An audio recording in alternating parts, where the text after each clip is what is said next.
إن الحمد لله والصلاة والسلام على رسول الله وعلى آله وصحبه أجمعين أما بعد. My dear brothers and sisters in Islam, I welcome you once again to this session. And as Brother Jinshad, he has started the session with a beautiful example of holding on to burning coals. And this will be, inshallah, a session wherein we discuss about the difficulties, the addictions, and the problems which we face as a youth or in our campus life or as a youngster.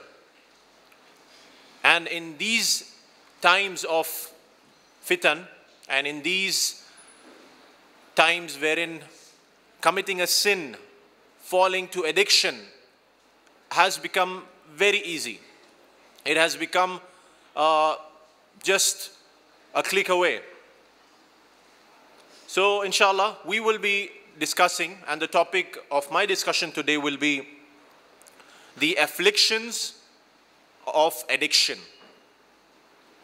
The affliction, the problem, the calamity, the troubles which addiction brings into your life. Before that, I would like to tell you a very strong point. And inshallah, we will collaborate on this, and I will need your answers and your help on this. During the time of the Prophet sallallahu alaihi wasallam, there was a day in the history of Islam wherein the streets of Medina were flowing with alcohol. The streets of Medina were flowing with alcohol and wine. Can someone tell me why was that? And he gets a prize from my side. Raise your hands. I saw his hand coming first. There was a revelation from Jibril saying that alcohol is from now banned. Okay, excellent. That's the right answer. Here is your gift. It's high in calories, so just see and eat. Yes, and we need to keep this thumb rule in our mind, because I'll tell you one real life example related to this hadith. In my area where I used to live, there was a supermarket, and this was run by a good Muslim. He was a good Muslim brother. So one day when I went in his shop, as usual, so I saw one corner of the shop. It was a new corner now, and this corner had Marlboro and cigarettes and all type of new brands of cigarettes. And then I was like, okay, this is new introduction in the supermarket. And the brother is good. He's a Muslim, and he's a good practicing Muslim. He comes to pray. He comes for the lectures. So I took him at the side privately, and I told him, MashaAllah, you have a good shop, you have a good supermarket, and you are doing good business. Why have you put this cigarettes and these things of addiction, intoxicants over here? How much profit do you make out of it? Out of the whole shop, how much profit do you make out of it? He said, very minimum, 5 rupees on one packet or something, 10 rupees. I said, then this is something which is haram, and for you to sell this is also haram. Similarly, how for a person to smoke cigarette is wrong, is haram. The same way, the one who sells it, the one who transfer it, anyone who is associated with it, it is as same as for him. So he told me, yeah, it's haram, and inshallah I will remove it. So then he told me, just let this stock get finished. Just let this stock get over, and then I will not order new stock. I told him the same example of this incident which happened in Medina. Before the revelation that alcohol is completely haram, the people of Medina, they had wine and alcohol in their houses. They were drinking alcohol. As soon as the verses of forbidding alcohol came, they threw alcohol, and it was on the streets of Medina. This was the iman, this was the taqwa of the Sahaba. That's the reason they are the Sahaba and they are where they are. radiyallahu anhu wardu an. That Allah is pleased with them and they are pleased with Allah. This is, and mind you, you might be knowing, even today, alcohol is expensive, not the cheap one. And even that alcohol, it was worth a lot of cash, you can say. It was expensive. But the words came, alcohol is haram, they threw it. They didn't think, okay, let me finish this stock. Let me drink a couple of more glasses and then I will leave. Let me go back from Profcon and then I will think, let me just finish my 3rd year, 4th year, and then I will think of quitting alcohol. No, these things are from shaitan. When you heard it, you quit it. This is the iman, and this is what is expected from a Muslim. And this is what Allah subhanahu wa ta'ala wants. Alhamdulillah, the person, he removed it. Alhamdulillah. He didn't wait for the stock to get over. He removed that stock from his supermarket. So this is how we take the Sahaba as an example. Not that just we praise, okay, Abu Bakr and Umar radiallahu anhu, they were great Sahaba, they were great caliphs. But in our life, we don't implement what they implemented, what they did.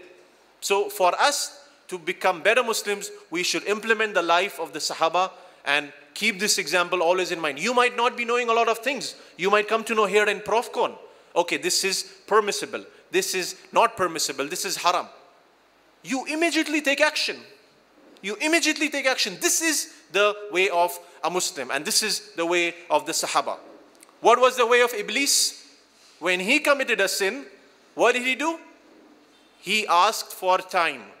He's asking Allah subhanahu wa ta'ala, oh Allah, give me time until the day of resurrection. This is the act of Iblis. And what did the Sahaba do? Immediately they left it. What did Adam alayhi salam do?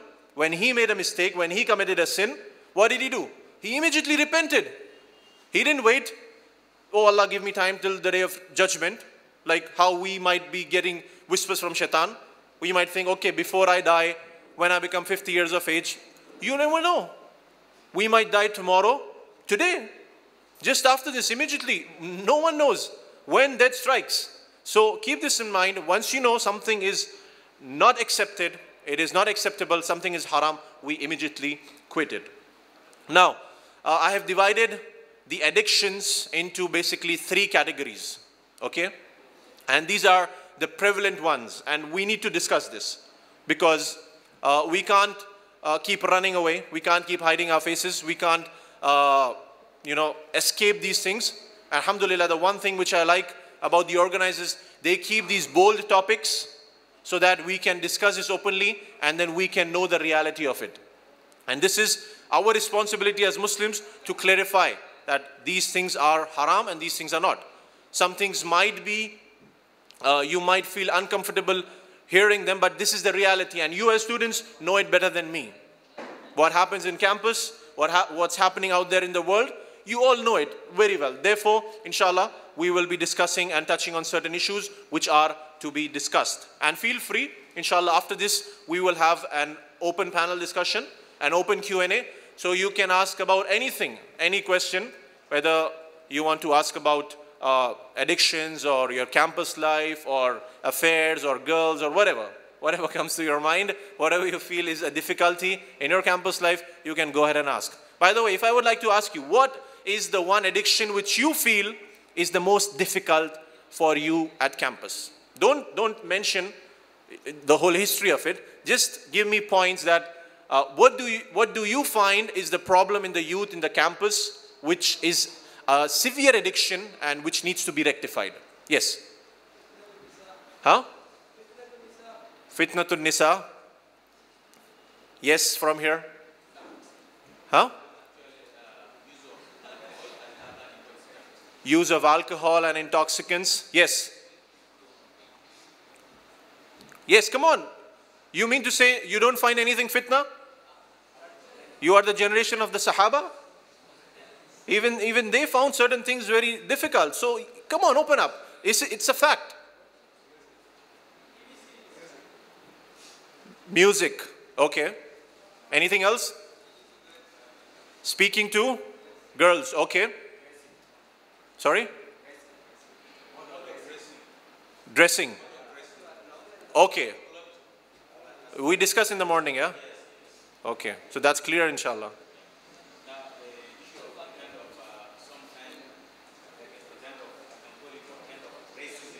Racism. Okay. Okay.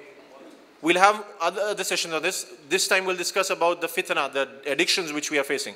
Okay, so basically we are on the same lines.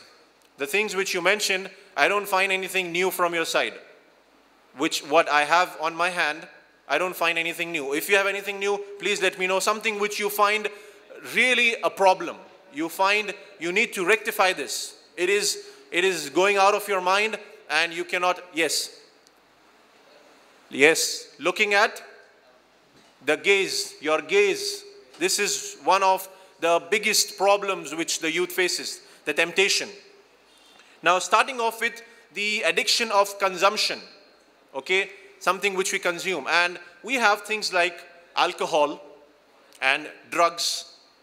You have hashish or whatever, marijuana and all these things. And sadly these things are being, transferred through some evil people to the campus students and in colleges, universities and whatnot. Despite it being illegal, it is being distributed amongst the youth and they are getting addicted to it. Now, regarding alcohol, Allah subhanahu wa ta'ala mentioned in the Quran, Ya ayyuhal lazina amanu, innamal khamru wal maisiru wal ansabu wal azlamu, rijsum min amali shaitan, fashtanibuhu la'allakum tuflihun. O you who believe, intoxicants and gambling, dedication of stones, divination of arrows, all these are Satan's handiwork. All these are the handiwork of shaitan. So abstain from it so that you can become successful, so that you may prosper. So whenever you see anything which shaitan does or it's shaitan's handiwork, would we like to do it? We will not want to do it. Number one, it being haram. And number two, it being something which we know, shaitan, iblis is our enemy. Something which he does, something which is his work, we wouldn't want to imitate him.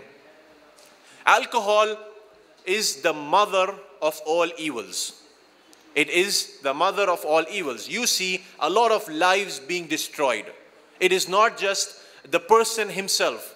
When a person is intoxicated, he has alcohol consumed, he commits zina, he commits murder, he commits robbery, he will fail in his exams, he will be not in his state of mind.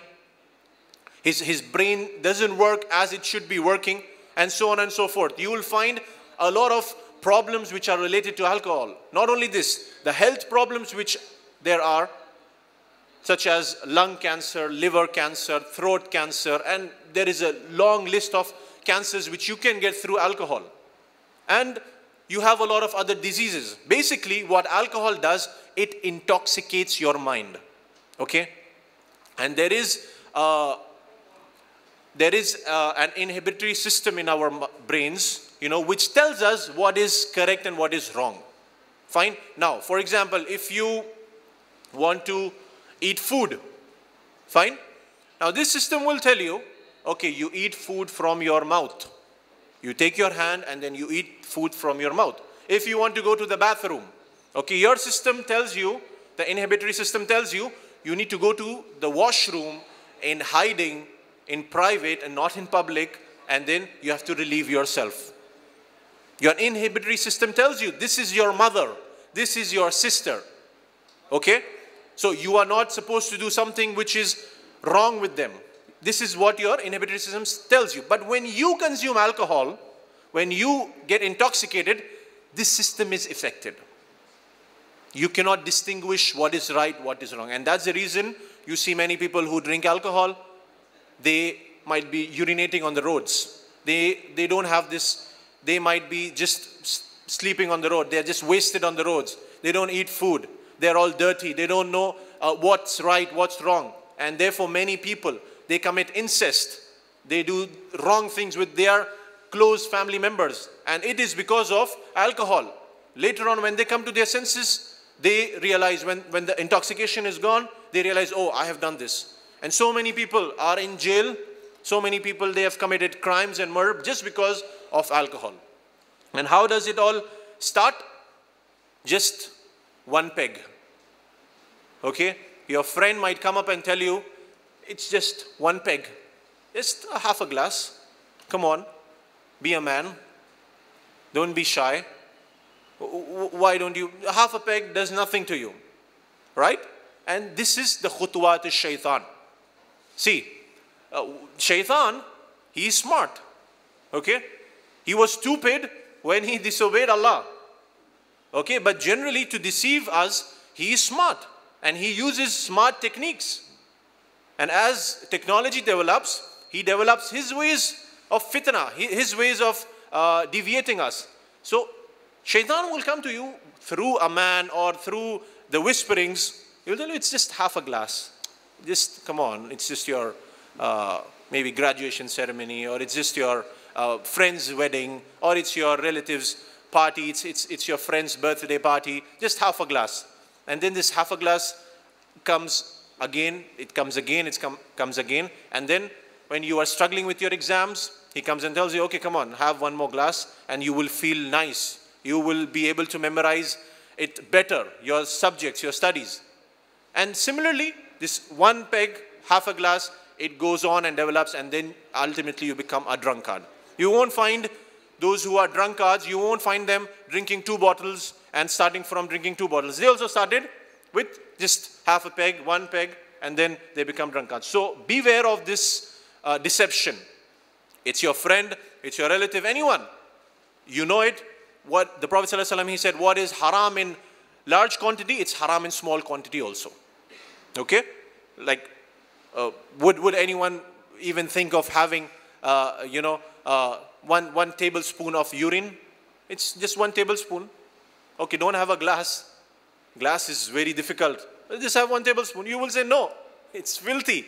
Similarly, when you have alcohol, whether it's 1 glass, 1 bottle, or 1 tablespoon, it's haram, and this is what we should keep in our mind. The Prophet ﷺ, he said, Allah has cursed alcohol, one who drinks it, one who pours it, the one who sells it, the one who buys it, the one who squeezes it, and the one for whom it is squeezed, the one for whom it is carried, and the one who carries it. All are cursed. The transportation guy, the manufacturer, the one who manufactures, the one who produces, the one who carries, the waiter in the hotel who brings alcohol. Hotel management is not something overall a bad thing. But then if you have to serve alcohol, it's not permissible. You might say, I'm not drinking, I'm just serving. It's not permissible. The hadith says, the one who serves, the one who drinks, the one for whom it is carried, all are cursed. And it is haram for everyone. Similarly, those who come up, there are people who come up with excuses. Okay, alcohol is haram, but then there are these drugs. Okay, these are not something which is mentioned in the Quran to be haram. So what do we do about it? You have an answer? Yes? Actually, the reason for avoidance alcohol because it intoxicates. Okay. Anyone else? All these drugs that are substitute to alcohol, they intoxicate. Okay. If you are intoxicated, you are free to go and commit any atrocity. Okay. Good one. Anyone else? Instance. Sorry? Instance. I didn't get it. Can you be loud? Instance. Instance. Instincts. Okay. What do you mean by instincts? Prophet said, there will come a time when you will be faced with scenarios where you don't know the right and wrong, and then your instincts will guide you. Okay. That means your desires, your base instinct. Okay. Fine. Yes. MashaAllah. Did you see my notes? Huh? Did you see my tab? Yes, very good, MashaAllah. The Prophet ﷺ, he said, Kullu muskirin khamr wa kullu muskirin haram. Clear cut. Over. Period. That every alcohol, every intoxicant is haram. Okay? Kullu muskirin khamr. Every intoxicant is khamr. And every intoxicant is haram. Kullu muskirin haram. So whether it is any type of drug, any type of tobacco, any type of drink, it intoxicates you. It is something which is haram, and we need to abstain from it. Now, another thing which is consumed and which is a problem, and that is smoking. Have you seen people, Muslims, smoking? And this is one of the biggest problems which we have. And we've seen people standing in near Masjid Haram and in Ihram and just taking a puff. They're waiting for the fast to get over so that they can break their fast with the puff. And they come up with all weird ideas that it is not haram, it is makruh, and all these things. But then when we go to the texts, when we go to the authentic texts, when we see from the Quran and Sunnah, smoking is haram. And how does it start? People think, they saw an actor, taking a cigar, removing his Zippo and burning the cigar and puffing it. Do you know the famous model on the Marlboro pack who did the Marlboro advertisement? Do you know how he died? He died because of cancer, smoking. So what you see is not always what the reality. These people, they just advertise, they show you some good models and a nice pack. Even as far as smoking is concerned, even the pack says, what does it say? Smoking is dangerous to health, smoking kills, smoking is injurious to health, and all these things.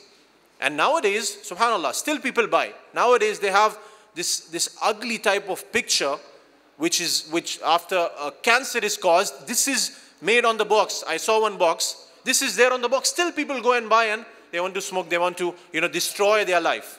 It is like someone tells you, come and buy a bike from me, a motorcycle, come and bike, which does not have one tire in it.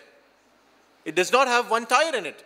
Come and buy from me and try to ride it on one tire, and it doesn't even have a proper seat. But come and buy and give me your money. And you go happy. You give him the money and you buy this junk from him.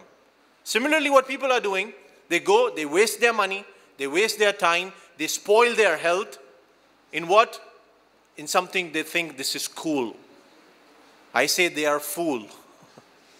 It is not cool. It makes you look like a fool. Because you are wasting your money, your health, your time, in what? In destroying yourself. Then once you get these diseases, throat cancer, lung cancer, asthma and whatnot, then you regret, then you go buy medicines. So it is something which is haram in Islam, and the proofs for this are, Allah mentioned in the Quran about the Prophet ﷺ in Surah Araf, ayah number 157. He makes lawful to them the good things and makes unlawful to them the impure things. Is cigarette pure or impure? Huh? Does anyone have any doubt that it's pure, tahir? It's mashallah, like the good, nice idli dosa you get here. Can someone compare it to that? Well cooked and all clean? No, it's impure. We all know about it. And therefore, the Prophet ﷺ, Allah is mentioned in the Quran, the Prophet allows them pure things. That's the reason in our deen, all that which is pure is halal for us. Pure, tahir, halal, it's permissible for us. All that which is khabais, all that which is impure, it is forbidden by the Prophet ﷺ through Allah subhanahu wa ta'ala. According to World Health Organization, more than 1 million people die every year because of cigarette smoking. 1 million people die. And Allah mentioned in the Quran, do not destroy yourselves with your own hands. Therefore, committing suicide and doing anything which harms yourself, it is haram in Islam. Period. For example, we understand with a different example. If someone is diabetic, he has diabetes, okay, and the doctor has said it's very severe. You cannot have sugar at all, or you cannot have any sweet at all, or else you might die, or you might face severe consequences. Because diabetes has various consequences on your body. It can affect your eyes, your hand, whatever. So for this person to consume sweets, this becomes impermissible, because this now is a cause of his own destruction. Similarly, we know cigarette smoking, alcohol, drugs, this causes you destruction. Therefore, it is something which is haram and we have to abstain from it. Another big problem of smoking is SHS, secondhand smoking. Now, the person who's smoking, he's harming himself, but he's causing a similar or more harm to the one who is next to him. Because the one who inhales the smoke thrown out by the smoker, that is, according to the research, that is more dangerous. And if you have a friend who is next to you smoking, you go away, you move from him. If someone sits and tries to light a cigarette, tell him, please, don't light it in front of me, because it's going to harm you more. So what about the person who's harming himself, harming others? What is his, how will his scale be in front of Allah subhanahu wa ta'ala? You know, as general human beings, as our instinct, basic instinct, we don't even want to harm a small cat. Okay? A small cat. If we know that this will be harmful for the cat, we don't do it. But then we are going and harming human beings with this SHS, secondhand smoke, and we are all okay, and we say this is makruh, this is not haram, and this is something which is not justified. I met a youngster on the road. He was smoking. He was a Muslim. I think he was a Yemeni. So I went up to him and I told him that this is something which is, you're smoking as a Muslim, this is something which is not permissible. He said, no, it is makruh, it is allowed, and it is, what are you saying, it is haram, it's not haram. I told him, okay, if at this moment the Prophet sallallahu alaihi wasallam, he saw you smoking, how would you feel? Will he approve of you? Or will he become disgusted at you? Or even will you like to smoke in front of him? And this is a question we need to ask. When it is not haram or it is not something which is bad, why do we hide and smoke? Why don't we smoke in front of our parents, our teachers? We go hide, lit a cigarette, and then we bury it, and then we are trying to find all ways wherein, you know, we can hide and smoke, putting the room freshener in the room so that my mother doesn't know that I've smoked and there is smoke in the room. So whom are you trying to fool? So this is something which is wrong, and we all know it by default. And similar goes, by the way, for shisha, bubbly, and all what is there, hookah, whatever you call it. Some research says that hookah is more harmful than cigarettes. That gir, which people sit and do. You must have seen it. The bubbly, they call it bubbly and whatever. It started now in India also. It's usually in the other countries, but now it's coming to India, and may Allah subhanahu wa ta'ala protect all of us. Now, this is the addiction of what we consume. Moving ahead, the addiction of the eyes. And looking at, as you all are in campus and you all might be facing this difficulty, looking at women. Now I would like to know, is it normal or is it abnormal to look at a woman and get attracted or tempted? Is it normal or abnormal? Huh? Who says normal? And who says abnormal? We don't have any abnormal person here? Okay. Basically, if we were to put it, this time you didn't see my notes. If we were to put it, it's normal and abnormal, both. Generally, as a human being, it is a normal process wherein you are created in this way, and you need to realize this. For you to protect yourself, you need to realize this. You can't be, no, nothing happens, and you know, she's like my sister, and I will give her a sister band, what they have, and nothing happens to me, and she's like she's even more than my real sister. So get all these things out of your mind, because this is not the reality. As human beings, we are created and we are tempted, we are attracted towards women. This is the general reality, and therefore it's normal. But why do I say it's abnormal? It's abnormal for a believer to stare, to look and to get tempted towards a woman and to look at her with lusts and desire. This is abnormal for a believer, because the believer is more than this. He's not so lowly.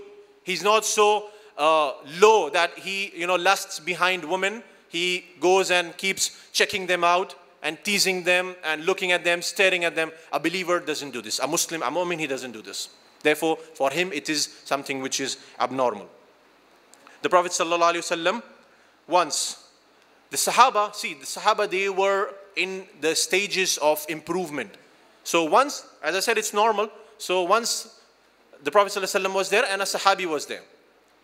And the Sahabi was looking, he was staring at a woman who came to ask a question to the Prophet ﷺ. So the Prophet ﷺ took his face and moved it to the other side, teaching the Sahabi that this is something which is not correct. You are not supposed to stare at women. You might have women, you might have girls in your campus. Lower your gaze. If there is a necessity, lower your gaze and talk to them and just move on. Okay? You don't need to stare at them and make them uncomfortable. There are some boys, there are some men who make girls uncomfortable sitting at the nook and corners and trying to tease them, wherein it makes life difficult for them. Rather, you be a person whom the sisters feel comfortable when they pass by. If they know, okay, these brothers are there, they don't stare, they don't look at women, they are respectable, they are honorable, they will be more comfortable. This is how you protect the sisters. Not that you yourself are, like a flirtatious creature going around and throwing numbers and trying to tease women. This is something which we as believers, it doesn't suit us. Otherwise, we say, whoa, what will be the difference between animals and us?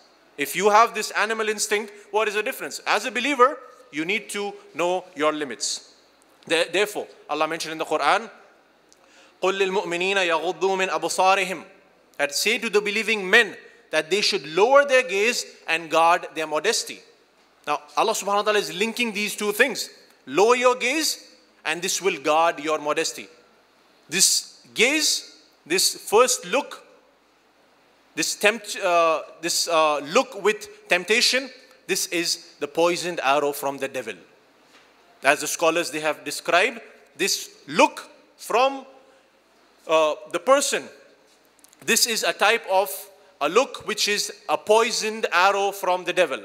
It can cause a lot of destruction. It can cause a lot of problems. And therefore, when you see that when you freely roam around your eyes, you're looking at women, you're looking on your mobile phone, YouTube, you're looking on, you're checking out magazines and all this and that, you will find your heart, it lacks iman. You won't find that sweetness of iman. You won't find that sweetness in your heart. What do you expect? If you watch a music video, or if you stare at some woman, and then you go and perform salah, will you get khushu in your salah?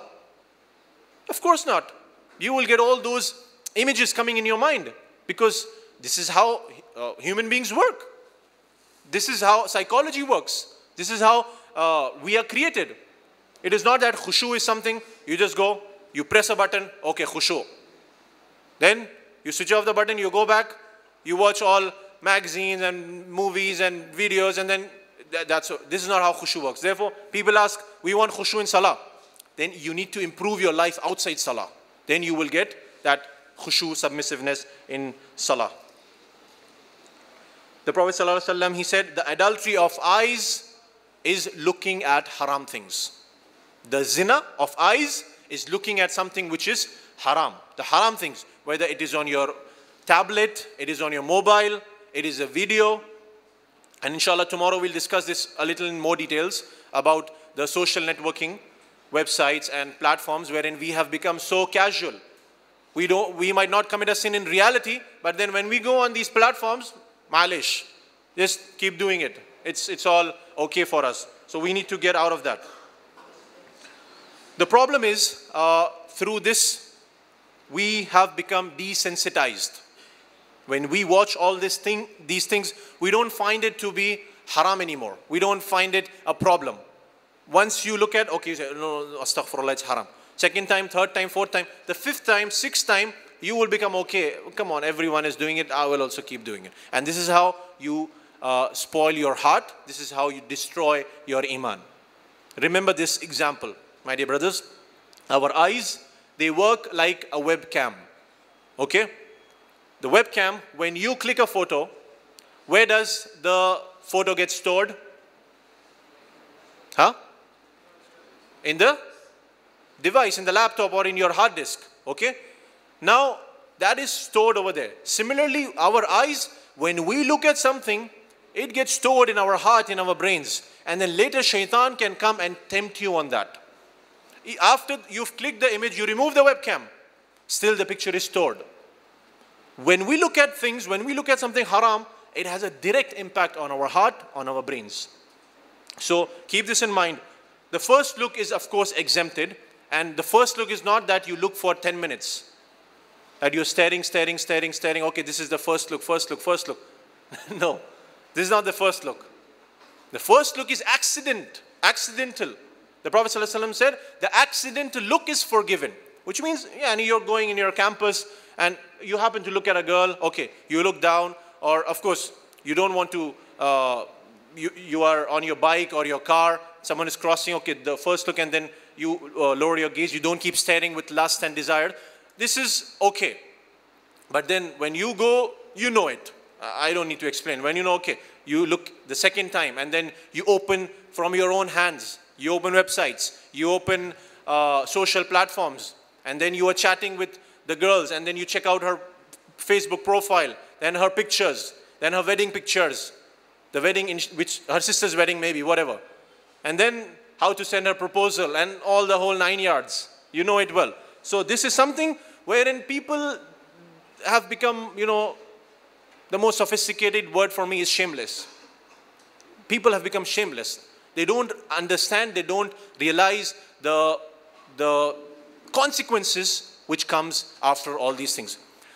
Everyone sitting here, would you like someone else to stare at your sister? Huh? Any man here, any man in his common sense, would he like someone to stare at his sister or his mother? No one. So how can we look at someone with our lustful eyes and lustful desire, lustful gaze? Wallahi, it is something which we should ponder and we should rectify our conditions. Thirdly, the addiction of the years. The addiction of our years. And that is through music. And this is something which has a great impact again. See, Allah has given us these senses, our mouth, our tongue, our ears, our eyes. It's not just limited to do what it does, but it has an impact on our brains, on our heart. Now, I have a question once again, for which you don't get any prize now. The question is, and you all can answer it together. If you are given two options, okay, two options to choose from, that you want to become, or you are made a monkey or a pig, which one would you choose? None.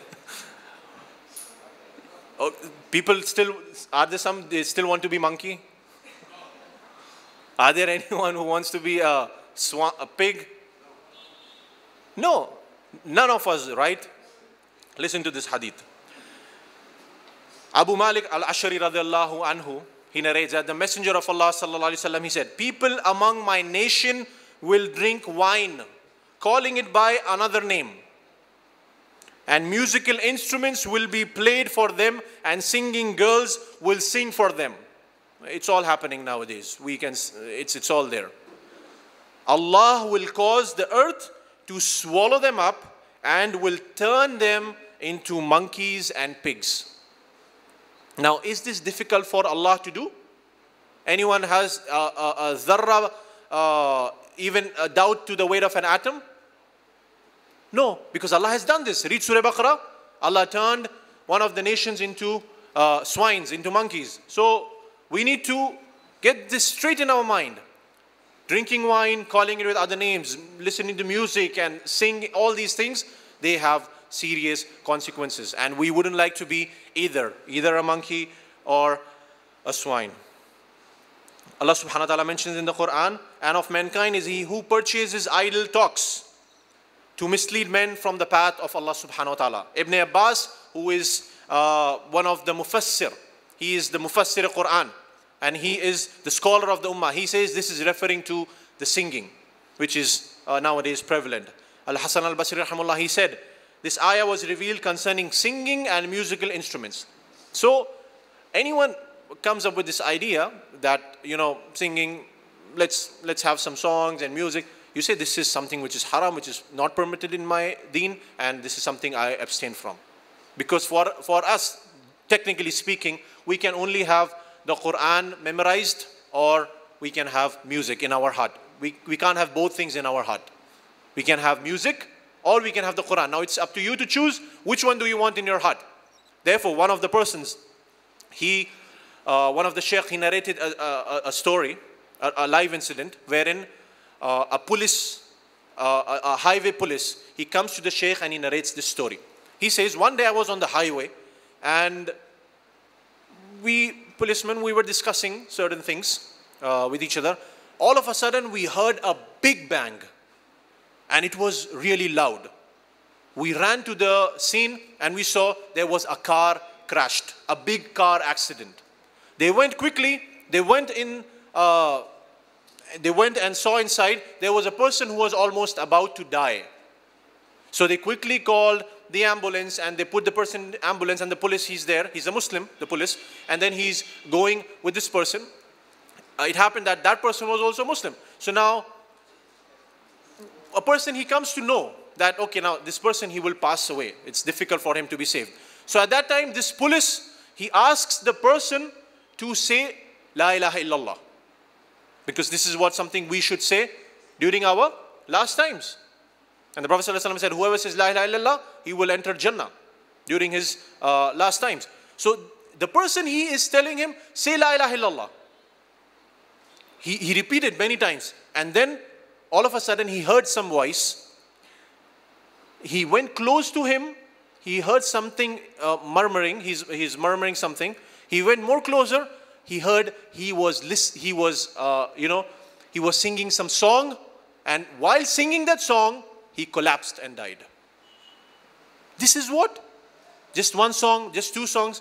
This is what it does. If your life is upon these songs and music, this is what something will come to you at the end. If your life is upon these intoxicated things, alcohol and wine, that might be the last thing you might be dying upon.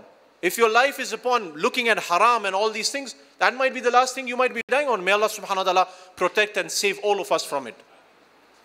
So, as we don't have much time, inshallah, we can discuss the afflictions of these addictions in the Q&A, in the panel. I would just like to give you briefly what are the afflictions which are caused by these addictions. We just have like 2-3 minutes more, inshallah. Number one, and a very severe punishment is it takes you away from Allah. All these addictions, addiction of consumption, of your eyes, of your ears, this takes you away from Allah subhanahu wa ta'ala. It makes you alienated towards the deen of Allah. You become alienated. You don't find that sweetness in your prayer, in Quran. You become, let's keep committing more sins. It takes you away from the zikr, from the remembrance of Allah subhanahu wa ta'ala. And Allah subhanahu wa ta'ala mentioned in the Quran, وَمَنْ أَعْرَضَ عَنْ ذِكْرِي فَإِنَّ لَهُ مَعِيشَةً ضَنْكَ. SubhanAllah, this is scary. This is scary, and we should really get this correct in our minds. Allah mentions, whoever turns away from my remembrance, whoever turns away from my remembrance, he shall have a difficult life. Allah will make his life difficult. So if you are indulged into these addictions, the biggest affliction, the biggest trial, the biggest problem is you go away from Allah and your life becomes difficult. And you must have seen this. People who are into these addictions, their life is miserable. The hereafter is busted. It's gone. The hereafter, Allah knows best what will be their condition. But in this world itself, they are living a miserable life.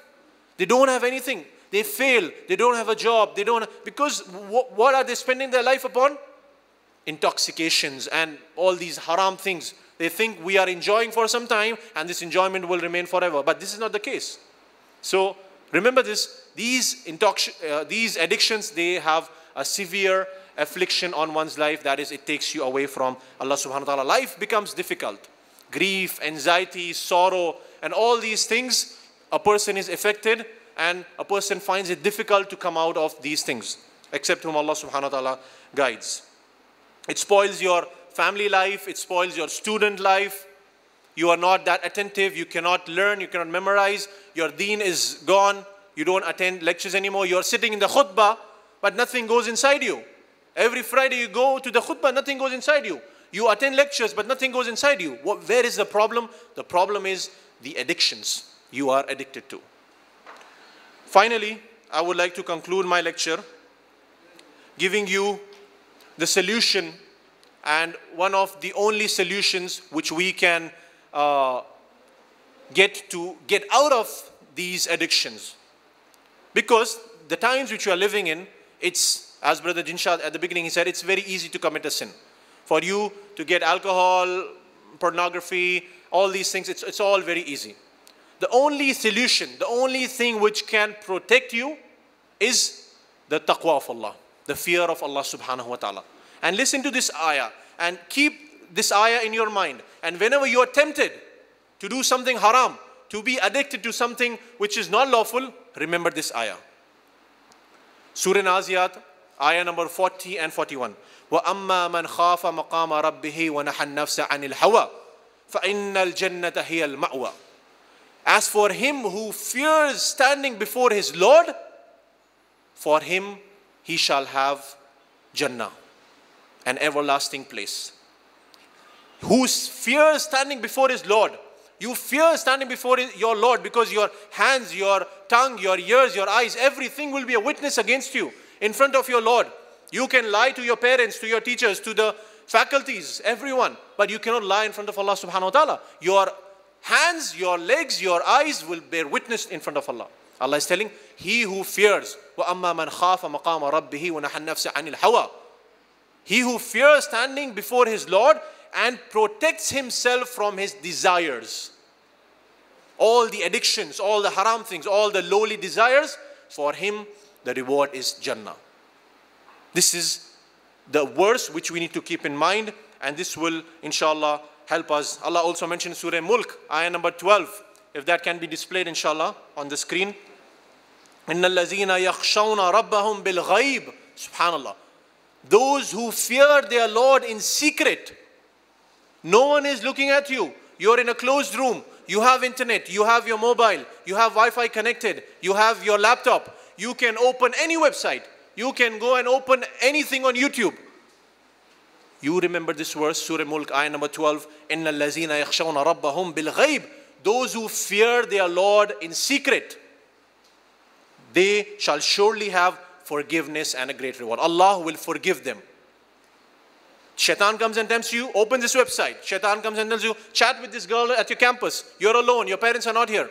Remember this verse, abstain yourself. Allah subhanahu wa ta'ala will forgive you and you shall have a great reward. I conclude my lecture, and with this inshallah, if you all have any questions, we will be having a panel discussion. I conclude my lecture. وآخر دعوانا الحمد لله رب العالمين والسلام عليكم ورحمة الله وبركاته.